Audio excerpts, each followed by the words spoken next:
Qui te protège, mon frère?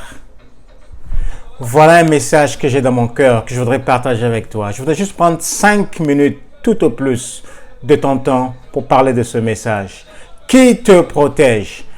Le psalmiste dit dans le psaume 127 au verset 1, « Si l'Éternel ne bâtit la maison, ceux qui la bâtissent travaillent en vain. » Et la deuxième partie dit ceci, « Si l'Éternel ne garde la ville, celui qui la garde veille en vain. » Qui te protège, mon ami?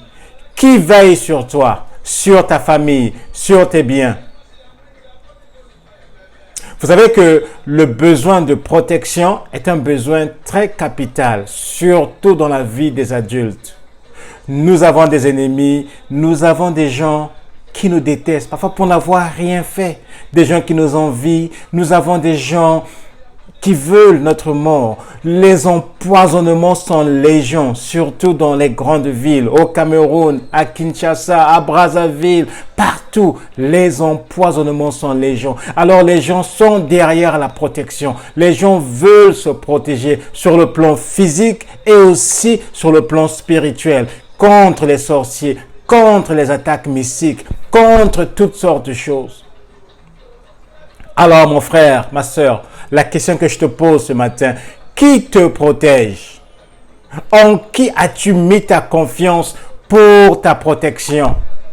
Est-ce que c'est sur tes totems? Est-ce que c'est sur les dieux de tes ancêtres? Est-ce que c'est sur un marabout, un féticheur, un sorcier, le chef du village? D'autres sont même protégés, soi-disant, par leur femme ou bien par leur mère. Ils couchent avec leur mère parce qu'en faisant cet acte, ils rentrent dans le ventre de leur mère et leur mère les protège contre les ennemis. D'autres ont pour totem la tortue, le lion, la panthère, Kwembali, chez les Bateke, toutes sortes de choses, toutes sortes de dieux. Qui te protège, mon ami?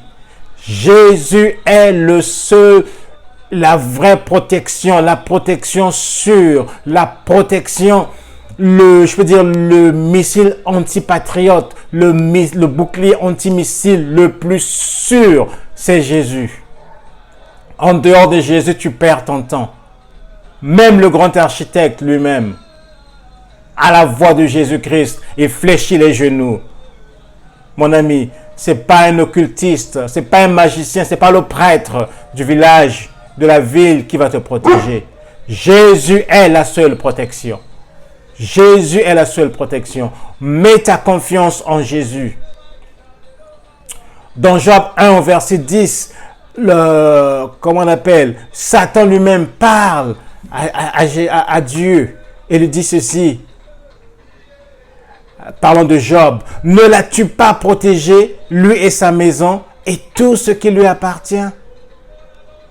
Quand tu n'as pas Jésus, mon ami, tu n'es pas protégé. Et quand tu ne marches pas, pour les chrétiens, quand tu ne marches pas dans la crainte de Dieu, quand tu vis dans le péché, il y a des murailles, il y a des brèches qui se créent sur ta muraille.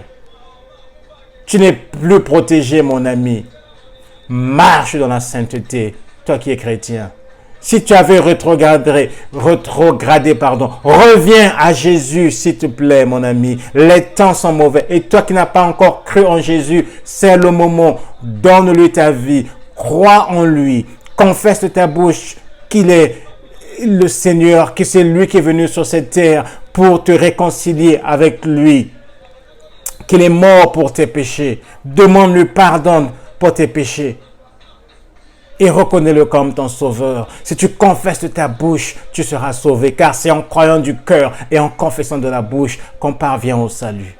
Jésus est le bouclier sûr. Jésus est la meilleure protection que tu puisses avoir. Voilà le petit message que j'avais. Si ce message t'a plu, que tu veux en savoir davantage, il y a un message sur mon site YouTube ou sur ma page Facebook qui te montre comment te protéger contre les attaques. Entre-temps, sois béni, que le Seigneur te garde, que le Seigneur te protège et à la prochaine.